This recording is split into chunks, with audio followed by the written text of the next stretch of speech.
Hi, my name is Christopher Malcolm, and welcome to Movable Canvas, where we talk about cinema, art, culture, and where those three things sometimes intersect. In today's episode, we'll discuss one of the funniest films ever made, Airplane, from 1980, and the surprising source material that inspired it.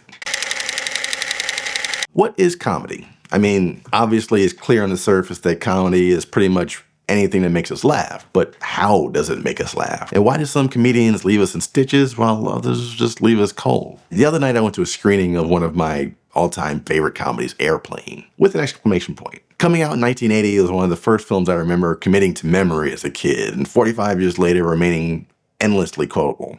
I am serious, and don't call me Shirley. Do you like movies about gladiators? Excuse me, stewardess, but I speak jive. When I first saw it as a kid, I didn't know much about the backstory of the movie, and all I knew is I couldn't stop laughing. And that was enough for me. After all, that's what a comedy is supposed to do. But as a grown-up, I've become a filmmaker myself, and I can't help but to look back at the film and try to dissect what it is about this particular comedy that makes it so special. The film was written and directed by Zaz, the comedy directing duo of Jim Abrams, David Zucker, and his brother Jerry Zucker.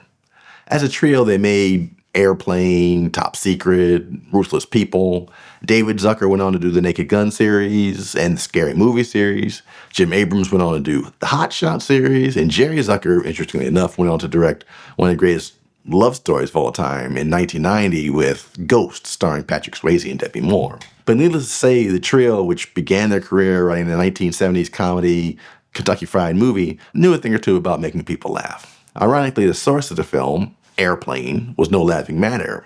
At least it wasn't until you've seen Airplane, at which point it's hard not to laugh when you see the parallels. What was the source material? Well, what many may not know is that the film Airplane is actually a remake of a 1957 thriller called 0 Hour, also with an exclamation point at the end of the title. That film starred Dana Andrews, Sterling Hayden, and Linda Darnell, but was played completely straight and devoid of laughs.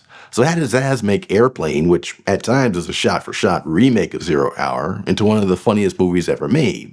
Understanding this question, I think, lies at understanding the heart of comedy and displays some unexpected tricks for identifying the minute degrees between laughter and tears. Okay, first we should establish that while 0 Hour is played straight, it's unlikely to elicit any tears. It shares a certain generic aesthetic approach with many mid-1950s thrillers that might inspire some to laugh even if they hadn't even seen the later movie. All actors in 0 Hour play their roles deathly serious, without a hint of irony. Like in Airplane, 0 Hour concerns a traumatized ex-military pilot who is forced to take control of an airplane mid-flight when half the passengers and both the pilots come down with food poisoning. As I said before, there are certain shots and dialogue passages from the film that are directly lifted and quoted in Airplane without any alteration. And I think right there is where we start when we think about the keys to comedy. In a great comedy, the characters are not in on the joke. We in the audience laugh because the situation itself is so ridiculous. But to our actors and actresses, the events playing out on screen are happening in real time. An actor shouldn't be winking and nodding at the camera to let us know that they are in on the joke. Ted Stryker, same name in both films, is completely serious about trying to land this plane. What Zaz then does is take an already somewhat ridiculous situation and add punchlines. Oh, and do they add punchlines? At the screening I attended recently, the host mentioned that there are more punchlines per minute in Airplane than there are in any other movie I've ever made. I don't know if anyone has actually measured this in a lab situation, but considering the fact that the audience who I was watching it with never stopped laughing, it feels kind of true. Then again, there are some classic lines like, "Guess I picked the wrong day to stop sniffing glue," that are again lifted directly straight from 0 Hour. The filmmakers are taking something that would otherwise be serious, seems like I picked the wrong day to stop drinking, adding a small 5-degree twist, and suddenly it becomes one of the funniest punchlines imaginable. Then they build on that punchline throughout the film with callbacks to the earlier joke or additional turns to turns of phrase. And for me, that's lesson number 2. The reason why Airplane has so many memorable comedic lines is because there are just so darn many of them to choose from. They throw out jokes at such a rapid pace that even if you don't laugh at the first one, you're bound to laugh at the third or fourth or fifth. The end result is that you spend much of the hour and a half running time laughing and you walk out with a smile on your face. The third and final lesson I take away from this film is that if you want to make people laugh, you can't be afraid to push the boundaries. The boundaries of decorum, the boundaries of good taste.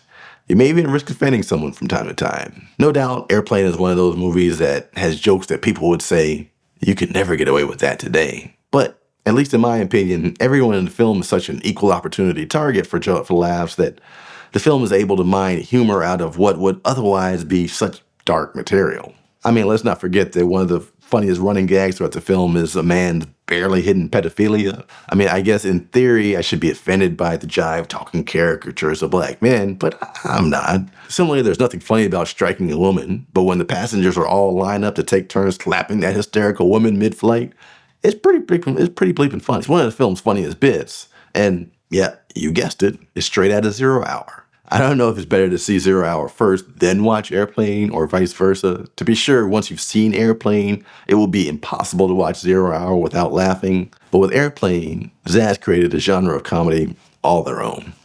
Part spoof, part dad jokes, all laughter. Thanks again for watching another episode of Movable Canvas. If you like this kind of material, be sure to hit the like and subscribe buttons below. I try to post a video each month where we break down some of the best films Hollywood and the rest of the world have to offer. And please do leave me a comment. Have you seen Airplane? Have you seen 0 Hour? Which do you prefer? And which is your favorite punchline in Airplane? There are a million and one to choose from. For me, it still has to be, Joey, have you ever seen a grown man naked? Which, trust me, if you've seen the film, it'll make sense.